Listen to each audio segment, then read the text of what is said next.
Welcome to Irish Football Weekly, where we talk Notre Dame football here on the Grueling Truth. My name is Josh Benjamin, host of The Real Deal as well. And my other host, Tony Hunter, is a former tight end of the Irish from 79 to 82, also a first-round draft pick. Tony, how's it going today? Oh, everything's fine, Josh. Doing well in Cincinnati. Doing well. Good. Listeners out there, you can catch us on multiple media outlets such as Stitcher, Spreaker, Google Music, iTunes, and iHeartRadio with the search phrase Grueling Truth. We have other shows on there as well, such as The Real Deal with myself, and then the LA Rams show with Tony, and multiple shows with some great commentary, great discussions, and so on. But I digress from that. We're going to move on to the Irish football game last week, which was a monsoon. I'm just saying that politely. So, Tony, let's jump right in. It's a 10-3 loss to the NC State Wolfpack. Let's talk about that game.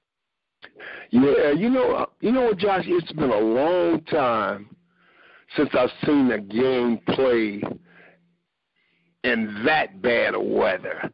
I mean, it rained the entire game, and I mean, it rained hard. And for some reason, I think the weather conditions affected us offensively more so than it even affected North Carolina State. I just thought Kaiser had all kind of trouble handling that football. I'm not sure if he has smaller hands or whatever, but I thought he had much more trouble handling the football than North Carolina State's quarterback Finley had. What do you think? Yeah, I agree with that, and just want to talk about a couple things in that aspect. One, I believe that there was a possibility in the previous week of having these type of weather conditions down there in Raleigh, North Carolina. The first thing that I ask, and I guess I question, is did they practice for that? Did they expect it to be a nice day? Did they expect it to rain? Did they practice with wet balls? Did the receivers dump their hands in water and try to catch footballs and so on, and even obviously to throw the football as well? But the next thing I ask is, did they practice an alternative plan as far as offensively for that, such as running the ball more? You and I talked a little bit on Facebook about maybe having Zaire in there at quarterback, or even both of them in to give them a multi-dimensional running attack possibly in that backfield. Yeah. And so, yeah. I was a little surprised, Josh, that we didn't use Zaire as much as we could have or probably should have, because Kaiser was having so much trouble handling that ball, and he could not throw in those conditions. He could not throw. He wasn't himself at all in that game. And I thought, because Brian Kelly pretty much, he had the idea that he was going to rotate his quarterbacks at the beginning of the year, and then, of course, Kaiser's been playing so well that he had to go with Kaiser. But I thought that with the conditions and with the trouble that Kaiser was having, that maybe Zaire could have been put out there, and just his running ability would have made a big difference in those kind of conditions. But hindsight is always 20/20. We didn't do it, but I thought that could be effective if we used it. That's very true, and hindsight is 20/20, and you can always say what if, and if they did this differently. It's the old saying, something about the preparing is probably the best thing to do to be well qualified for the win. I'm not saying they weren't prepared. Yeah, but you know what, Josh, and I've heard this said, anytime you have weather conditions like that, the home team is always has the advantage because they're at home. They have all their equipment. If they need to change cleats, if they need to change the length of their cleats in order to get better footing, jerseys, no matter how many times they need to change them, they're at home, so they're better equipped to make the changes, make the adjustments during the game. Whereas now I know when we travel as a team with Notre Dame and in the NFL, they always bring extras, but there's no way that you can bring the amount of things that you would need as replacement during a game in conditions like that. So Notre Dame definitely, I feel, was at a disadvantage being away from home, playing in those type conditions. And also, just touch on this a little bit, statistics-wise, Kaiser, only threw for 54 yards. I think Josh Adams ran for about 50. Kaiser only ran for about 15 yards. Williams only ran for about 15 yards as well. And so, obviously, things weren't working, whether it's, the weather, whether it was scheme, whether it was their defense, whether it was our offense. Whatever the case, they needed to make sure they established field position very well, in which it actually got tossed and turned back and forth due to the kicking game, the punting game, I should say, because of the wind, obviously, and how the ball came off the foot and on the field, too. So that was pretty important. I did see, if anyone watched the game, when NC State scored their very first field goal, it was like they won the game. And right.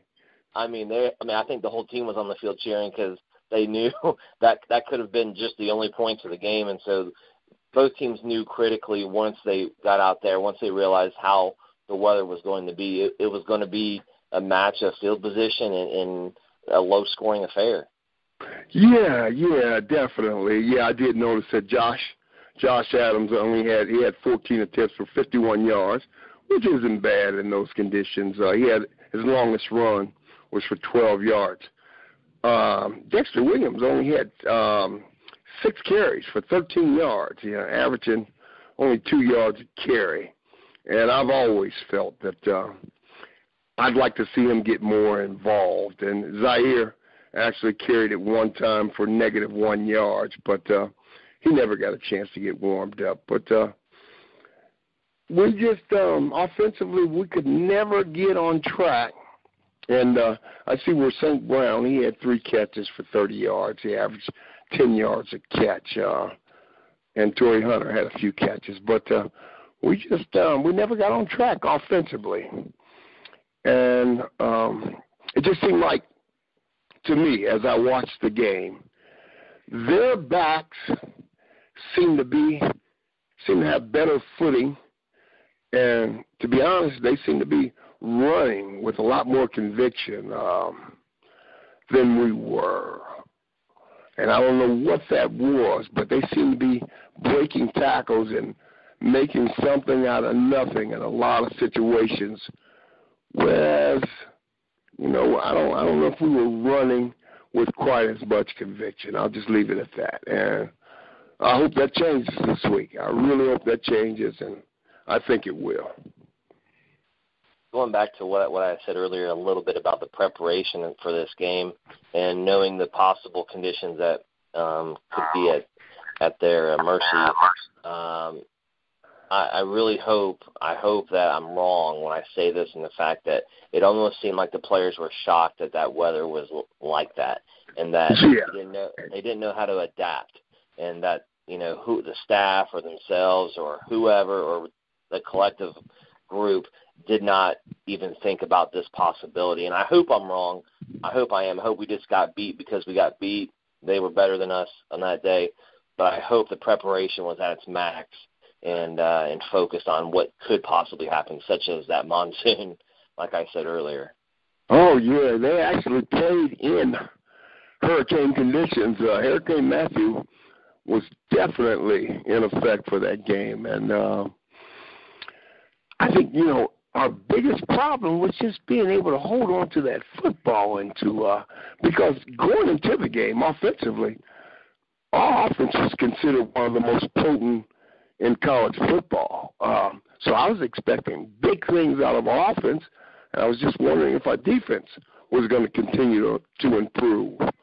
But, man, Kaiser had so much trouble handling that wet football. And that's why I say I thought Zaire should have been put in that situation, and there should have been a focus on trying to run because in those kind of conditions, wet, sloppy conditions, the running back is at an advantage because he knows where he's going to go. He knows where he's going to cut, and the defender basically has to react. And with the footing that they had out there on that field, the runner would have had the advantage. So I kind of wish we had used our ground game a little more and used Malik Zaire a little bit more. Yeah, and to touch on the defense a little bit, obviously both defense had an advantage with being able to play pretty freely, obviously with the fact that you got to keep your balance and you got to maintain that leverage. And there are ways for the defense, especially defensive line, to do that. So maybe that gave us a little boost on the defensive end of holding them to 10 points. Obviously, it's not a win. You're not proud of that, but hopefully that gave the defense a little more confidence in themselves and the fact that offense was a good offense. We talked about that last week, right? How good they are, how fast they score, and things like that. And so hopefully that defense got some confidence from this game. Yeah, I think so. I think we were better defensively, no doubt about it. We still have a ways to go, but I see improvement. I see guys playing with more enthusiasm. I see guys trying to get after the quarterback a little bit more. There's a lot more spunk in our defense right now. I definitely see improvement, and we need to keep that up. And if our offense can come back next week being the offense that we've been all year up until we sputtered against North Carolina State, I think we can turn this thing around. Yeah, it'll be interesting, though. It'll be interesting. Well, kind of moving on here to Week 7, which is crazy to say. I can't believe we're already in Game 7 of this college football season, and I know. Play a familiar foe at home. The Stanford Cardinals, who are 3-2 at this point, and 2-2 in the Pac-12, and they're a great ball team. They're a very disciplined ball team, coached by David Shaw, who's been there. It seems great like coach. forever. Seems like forever. Exactly, he's a great coach, but he's been there 6 years. He's 36-9 overall. He's 3-2 versus Notre Dame, and so got these two guys matching up against each other, and Brian Kelly and David Shaw. And Brian Kelly is 2-4 against Stanford, which doesn't bode well, but it's at home. And actually, Notre Dame leads the all-time series, 19-11-0.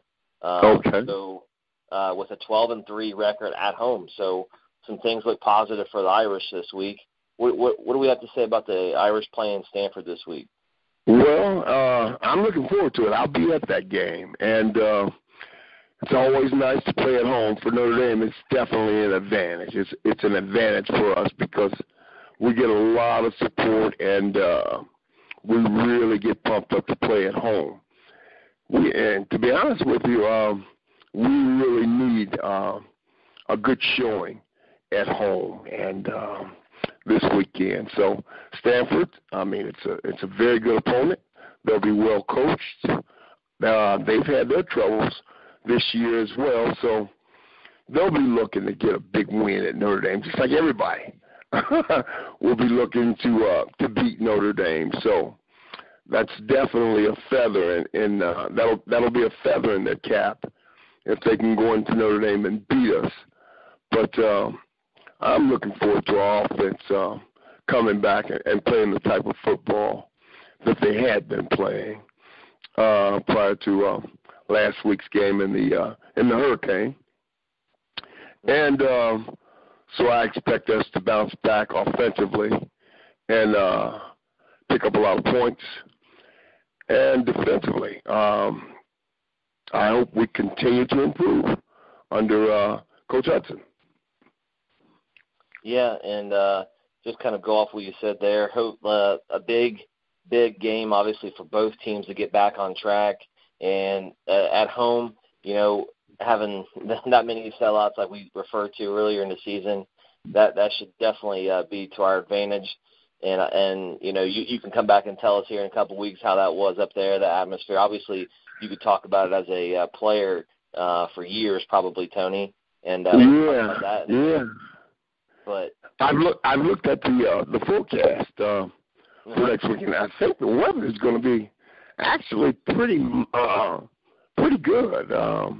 Pretty mild conditions for South Bend. So that'll work in our favor as far as our offense is concerned. So, I mean, if we have good playing conditions, that means our offense can open up and give our defense the kind of support that they need right now. So if that happens, that'll be a big win for us. If we could beat Stanford at home, that could turn our season around. Yes, and definitely that would be a huge boost to our program for this year and moving forward, and Brian Kelly and his job security possibly. Absolutely. Just a quick note here. I don't know if you saw this, Tony. We do have a show that talks about Brian Kelly on our website, thegruelingtruth.net, and it talks about Brian Kelly and his job security and whether he needs to go essentially, or he needs to be retained and understand that his job's on on the cups of being lost by him. So, but anyway, yeah, that's a tough situation. That's a tough situation, and I definitely hate to talk about anyone losing their job. I saw my old high school coach go through some tough situations up there as far as questioning whether or not he should be there at a certain period of time, and that's a tough thing. That's a tough thing for that coach and his family, and I really hate to see anybody go through something like that. But it's a job, and at Notre Dame, you're expected to win. And if you're not winning, then that job's in jeopardy, unfortunately. That's just the way of major college football. That's anywhere in the country, and it's no different at Notre Dame. Right, absolutely. And just again, listeners out there, it's on thegruelingtruth.net, our website. If you look for Brian Kelly and that discussion with some other guys on our website, they do an excellent job of talking about that as well. That goes along with what we're talking about here with Notre Dame on Irish Football Weekly going up against Stanford. I found a video on Facebook, Tony, that showed the goal line stand a couple years back against Stanford, give the Irish a win in overtime. Brings back some great memories. Speaking of memories, what memories do you have? Did you guys play Stanford? Did you not? At that time, no, I didn't. A memory that I have about Stanford, it happened on Notre Dame's campus when I was coming out of Moore High School, and I had recruiting trips all over the country. And I happened to make my recruiting trip to Notre Dame during the Notre Dame-UCLA basketball game, okay? And I sat next to a guy. We have courtside seats. I sat next to a guy named John Elway. He was the top quarterback coming out of high school, and I believe at that time I was the top receiver. And we sat there. We were watching the game at courtside together, and John Elway, always a straight shooter. He's going to tell you what's on his mind. And he said, Tony, what do you think about going to school? What are your top choices? I said, you know what? I've always wanted to come to Notre Dame, and I'm pretty sure that's where I'm going to go. I've always wanted to do it, so I'm going to come to Notre Dame. I said, you should come. You should come. And he said, you know what, Tony? I've always liked Notre Dame, and I've always wanted to visit. He said, but Stanford is right out near my house, and I'm going to go to Stanford. He said, but I've always wanted to come to Notre Dame and visit and just kind of look around and see what the campus was like. If it weren't for Stanford, I would go to Notre Dame, but I'm going to go to Notre Dame. I'm going to go to Stanford. You should come with me. And I said, well, I think I'm going to go to Notre Dame, John. I think I'm going to come to Notre Dame. So that was the end of that. So. That'd be a neat conversation just to be a part of. Two guys that go to the NFL discussion there when you guys were in high school, right? Is that correct? Yeah, we were in high school. It was during my senior year at Moeller. It was during the time where you get 6 visits to universities around the country, and I think I chose USC, Penn State, Michigan State. Where else did I go? I went to Purdue. I went to SMU down in Dallas, and Notre Dame. I think that's 6. But those were the schools that I chose to visit. And John Elway chose Notre Dame as well. And we just happened to be the same weekend of the Notre Dame-UCLA basketball game. And we sat courtside together and talked. And great guy. And I really appreciated his honesty. Yeah, that's awesome. And that's a really good memory to always have. I mean, not that anyone else could even come up with something like that. Yeah, I couldn't make that stuff up, and that's pretty awesome that you're able to do that, Tony. Kind of jumping back into this Stanford game a little bit. Stanford's got a pretty good running back. I don't know if you've heard about him. His name's Christian McCaffrey. I think he's going for the Heisman. I don't know, but no, I'm kidding. He's an excellent player. He's got last year he had almost 3,500 all-purpose yards with 2,000 rushing yards along with that, or including with that. So a good rushing attack for their standpoint. That's probably got to be a key factor for our defense to understand. We have to stop Christian McCaffrey and that rushing attack. He's also a captain. That's been a problem for us, and that was a problem for us actually against North Carolina State. I felt their backs were really effective against our defense in those conditions. So McCaffrey presents a huge problem, and on the other hand, it's a huge opportunity for our defense to step up. Like I said, I think there's been improvement under Greg Hudson, and I hope we continue to improve. But this will be a huge test, and if we can stop McCaffrey, because he's been successful against just about everybody. And but if we can actually slow him down some, it'll be a feather in our cap, and I look forward to seeing if we can do it. And just looking through the probable starters here, they mostly have juniors and seniors, a couple sophomores sprinkled in there, but mostly juniors and seniors in the offensive and defensive lineups there. So got a well-seasoned group with Coach Shaw. And Tony, have you ever been on a well-seasoned, a veteran, whether NFL or college? And how does that, and if so, a two-part question. If so, how does that go up against a younger, inexperienced team? You know what? When I was in Buffalo, when I initially was drafted there, they had a lot of guys that had been around the league for 12, 14 years. And those kind of guys, when you're coming in as a rookie, they can kind of tell you all about what to expect during, say, summer camp, during 2 days, what to expect during the season, what to expect when you go into certain places to play, and it helps you get prepared. I mean, even down to looking at game films, what to look for. When you have a guy that's been around for a long time that can help show you that way, it goes a long ways toward helping you become a more productive player. Now, at Notre Dame, when I came in as a freshman, we had quite a few guys playing, fifth-year guys that were playing. They were the leaders of our team. And, that goes a long way when you're a young guy and you're trying to figure out the college game. I can remember Scott Zedek, just quite a few guys that led the way for us when I was a freshman coming into Notre Dame. And, I depended on those guys. And my ears were wide open listening to any type of advice they had to offer. So that goes a long way when you have the younger guys, when they can come in and just follow the veterans. And so that's huge, definitely. Yeah, so if we made a checklist here of advantages and then disadvantages. Advantages for our Irish are we're at home, we're prime time, We just, as a defense, only gave up 10 points, which that's the second time we've done that this season. And wow.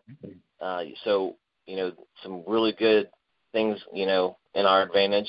And then some disadvantages are, like we just said, the veteran team we're going up against, a good, well-disciplined David Shaw coach team who, by the way, just kind of refer back a little bit, this is obviously his 6th season, like I said before, but his 10th season at Stanford. He was under Coach Jim Harbaugh, and Coach Jim Harbaugh is an amazing coach. Wherever he goes, he's successful. And so Coach Shaw learned probably a couple things from him. And, and Coach Shaw actually played at Stanford as well. So kind of a big background for Coach Shaw and what he's done for Stanford and that program. But going back to those advantages, it kind of evens out a little bit. Obviously, an advantage for us is we have the winning record against them, opponent-wise. They have a better record this year overall. So some things that go back and forth, and I'm hoping to see the Irish step up to this big game and see what they're made of. Definitely. It says a lot about Coach Shaw that he was elevated to the head coaching position after Jim Harbaugh left, which probably means that Jim Harbaugh really put in a good word for him. And actually, he's been successful there at Stanford, and Harbaugh was a great recruiter. I can remember back when he and his brother helped out his dad when they were his dad was the head coach at Western Kentucky. And at that time, here, I'm here in Cincinnati, we didn't hear a whole lot about Western Kentucky, and I don't think they really recruited the Cincinnati area, which isn't that far from the Western Kentucky campus. But all of a sudden, when the Harbaugh brothers arrived to help their dad out there at Western Kentucky, a lot of players from Cincinnati started to go down there, and you started to hear these big-name recruits signing on with Western Kentucky. Well, I say that the head coach now that's at Stanford, Shaw, he probably learned some of the ins and outs as far as recruiting is concerned while he was there serving as an assistant under Harbaugh. So he's probably a good recruiter, and like I said, he was probably recommended by Harbaugh. So, and he's been successful there. So it'll be a challenge. It'll be a big challenge for us. Yes, and so going back to the rivalry game here amongst the Irish and the Stanford Cardinals is that this is for a trophy. It's the Legends Trophy, which is basically a combination of Irish Crystal and a California Redwood. So a piece of each locational, monument for each one. Irish Crystal, obviously, for Notre Dame. California Redwood, obviously, from the Stanford area out there in California. The trophy was presented for the first time in 1989 by the Notre Dame Club of the San Francisco Bay Area. And so Notre Dame has won this 15 of the 25 times that the Legends Trophy was since it was introduced. So there's another, I guess that's a fun fact, but that's also some background in this rivalry here. So the Legends Trophy is up for grabs here. Hopefully we make it 16 for 26. But yeah, so which is kind of neat. So yeah, that's a pretty cool thing that having. Oh yeah, two great universities, pretty much very similar as far as the type of student athletes they recruit and the expectations that they have for those student athletes once they arrive on campus. At Notre Dame, you're expected to do your work in the classroom, and Stanford is the same. You're expected to do your work in the classroom and to graduate, and definitely that's the case at Notre Dame. You're expected to do your work in the classroom and receive a degree from Notre Dame. Yes, and so that kind of wraps it up. I'm going to leave it at that. Wraps it up for the matchup and series that we're going to talk about. We're going to our next segment here, the three toughest picks. All right, I'm one game behind. Tony's at 9-6. I'm at 8-7. And we got some really, really good games this week. 3 really good ones. And we'll just jump right into it. Number 1, Alabama at number 9, Tennessee. So going down, listen to Rocky Top Mountain High song probably 700 times. The Crimson Tide will be trying to shut that down real quick. Oh, yeah. I do want to say Tennessee's a tough place to play, and they have a good team this year. But I can't bet against Alabama. Too much talent. So I'm going to take Alabama in that one. Okay, I'm going to do the same. It's just, like you said, it's tough to choose against Nick Saban. Usually when you do, you get burnt pretty good. Yeah, no doubt about away it. from that. Have another SEC matchup, number 12, Ole Miss at number 22, Arkansas. So Ole Miss still in the top 15 at number 12, and then Arkansas, trying to climb their way up the ranks as well at number 22. It's at Arkansas. I think I'm going to take Ole Miss in this one. They have some unfinished business. A couple weeks ago, I would say closer to 3 to 4, when they should have put away Alabama. They had the opportunities to do so, they didn't. So I'm going to I'm going to go with the home team, Arkansas. Let's see what happens. Okay. Hopefully this is a difference maker this week, and I can get back on track and tie that there. Yeah. So the last one here, it's a Big Ten matchup, a big game. Number 2, Ohio State at number 8, Wisconsin. So they're going up to Wisconsin, take on the Badgers. Oh, man, I'm going to let you pick first. I think I know who you're going to pick, but I'm going to let you go first. You know what? Too many athletes up there in Columbus, Ohio. Although Wisconsin, they surprised me already a couple of times when they went into Michigan State a couple of weeks ago and just dominated that game. That surprised me. I think it's gonna be a tough game for Ohio State, but I think they just have too much firepower, too many athletes, and I'm gonna say I think Ohio State will win at Wisconsin. Okay, well, after last week's game against Michigan, Wisconsin lost 14-7 in a huge defensive battle, and wow. I think Michigan is the real deal as well, and so I think I'm going to choose Ohio State for multiple reasons, many that you mentioned, but I think Wisconsin's going to be very hungry. But I think OSU's just too much, and that coaching staff and the way they do things, just too much for Wisconsin Badgers this year. So I'm going to take OSU as well. I think it's going to be an interesting game, though. I don't think it's going to be a blowout. I really don't think it's going to be a blowout there in Wisconsin. Ohio State's going to have to bring their A game to win it, but I think they will. Good deal. So there's our segment of 3 toughest picks. The next segment, upset of the week, and it's a Big 12 matchup. Number 20, West Virginia at Texas Tech. I'm picking the upset this week, Texas Tech. Last week, I was unfortunately not able to get the correct pick for the upset in which Utah beat Arizona, like you called last week, Tony. And you know what? Last week I almost picked Navy beating Houston, but I said, nah, I'll stay away from that. What are the records of Texas Tech and West Virginia? Do you know? Offhand, I don't know.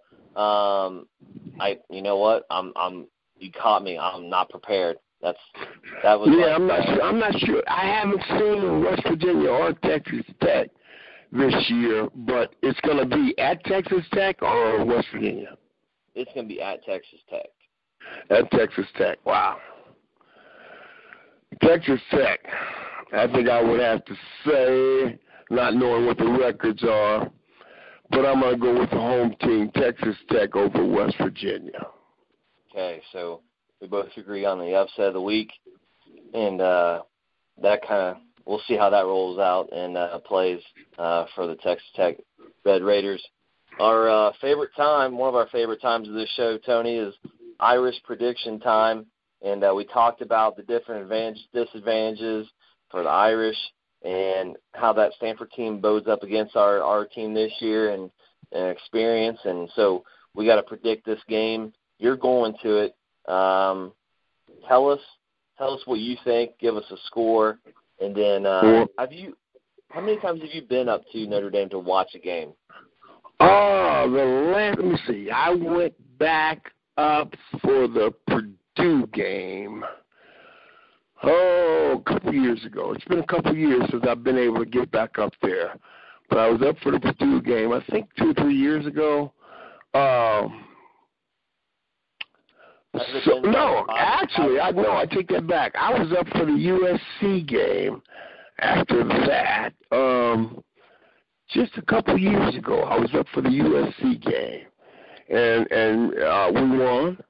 And just had a great time just being back. And but I've been back the last few years a couple of times. I've been back the last 4 or 5 years a couple of times. So, yeah. That I just want to touch on before we jump into prediction time is that atmosphere is pretty awesome. I mean, there's people all over the place. Oh yeah. It's a great environment. It's a great environment. I was for that USC game. I was actually for the Purdue game about 3 or 4 years ago. I was in the press box, and that's nice. I mean, you can sit there and the free food, the free drinks. That's great, and it's cold out, so it was heated in there. That was okay. But then a couple of years ago, I went back up for the USC game, and I was right around the 50-yard line, and it was a little chilly out that game. But we played well. I think I enjoyed that more so, just being out amongst the fans. And a lot of the fans, I tell you what, a lot of Notre Dame fans, they remember you. They remember, and I was surprised by that because I was surrounded by people that just kind of remembered my playing days at Notre Dame, and that kind of shocked me. But they're knowledgeable. They remember the ex-players, and they appreciate the ex-players, and we appreciate it as well. That's what talk about that for just a second. That is a program history at its finest right there. And that fans, even if it's alumni, that just remember you and how you played. And yeah. I was surprised. There were people. I mean, there were people around me that remembered who I was, and they were enjoying the game, and we all were enjoying the game. And I think I prefer just being out there amongst the fans and taking in the game that way. The press box, that's nice too. Don't get me wrong, that's nice too. But being out amongst the fans and in the elements is a nice way to catch a Notre Dame game too. Definitely special. Sure, absolutely. Couldn't agree more with that statement right there. Let's jump back into prediction time, Tony. Let us know what your thoughts are in the final score for the Irish-Stanford game this week. I can tell you what I hope and what I expect. Our offense needs to show up again. Kaiser had an off week last week. It's time for him to redeem himself this week. I really hope he comes out and puts up 40 points or better this week like he had been. We could use it. Defensively, I'd like to see the continued improvement. We just held a very good offense to 10 points in North Carolina State. Now, the conditions were horrible, but we did hold them to 10 points. So I hope we continue to get better defensively. So my prediction, I want to say Notre Dame 38, Stanford 20. Stanford 20. Okay, so you have 38-20 Irish win there. I think our offense is going to show up, and they need to redeem themselves this week. Sorry, I didn't mean to interrupt you there, Tony. But, yeah, I agree. I'm with you on that. And I'm on your side as well with the Irish winning this week as well. Probably not as that big of a gap between Stanford and their score, but I have Irish winning 31-28. And I think you're right. I think if the Irish offense gets back on track and that defense takes that confidence from the last two games, really, because Syracuse that second half, like we talked about a couple weeks ago, gave up. They only gave up 6 points there, and they gave up 10 points in the last. So they've only given up 16 points in the last 6 quarters. That's pretty good. I know that's a far cry from where we started at, Josh. If you think about it, defensively, teams were just running all over us. So that's a far cry. We're much better than we were the first few games of the season. Absolutely agree there. So that concludes our Irish prediction time. Fun facts at the finish here. I have one. It's a pretty neat one, actually. The series began amongst Stanford and Notre Dame in the Rose Bowl on January 1st, 1925, when the Four Horsemen and New Rockne traveled to meet Stanford's Pop Warner and Ernie Nevers, and Notre Dame came out with a victory 27-10 to earn basically the first consensus national championship for the Irish back in 1925. So that's some history right there, and take it for whatever it's worth. But that's a pretty neat thing to have there as a fun fact for the Irish. So definitely, and you know what, Josh? When you're playing for Notre Dame, you're constantly hearing about the history of Notre Dame, and you realize the type of program that you're in it's second to none as far as the football program, as far as the academics. And you take pride in that wherever you go. And your opponent that you're playing against, they respect you. I can remember going to the Hula Bowl my senior year at Notre Dame. And a lot of the guys from the other programs around the country wanted to meet the Notre Dame guys. I found that I was kind of surprised about that, but they look forward to meeting the Notre Dame guys from these other programs around the country. And I had been told that by Dave Waymer, who was he graduated a couple years before I did, but he was telling me about some of the pre-draft camps that they would go to, and guys were coming up introducing themselves, and they wanted to meet the Notre Dame guys, and I found it to be true. When I went to the pre-draft camps and the all-star games during my senior year, definitely there's a respect for the Notre Dame football program that's nationwide, actually worldwide, and we need to make sure that we represent whenever we get out on that field. So, sure, absolutely, that's a good story, and that just tells you how Notre Dame is and how things are up there. So very good. We've talked about last week. We've talked about this week. We've talked about a bunch of things in the middle of that, and so we have to conclude our show, Tony. It's a wrap. I'm cutting us off. We're done. So okay. That's a wrap for this week for Irish Football Weekly. Listeners, don't forget to check out our website, thegruelingtruth.net, which have multiple shows. Like I talked about the Brian Kelly show. A couple guys are discussing his job security there. And, of course, Tony's show, the LA Rams show, and, of course, my other show, The Real Deal, which I just had on a slow-pitch softball player from Team USA. So check that out.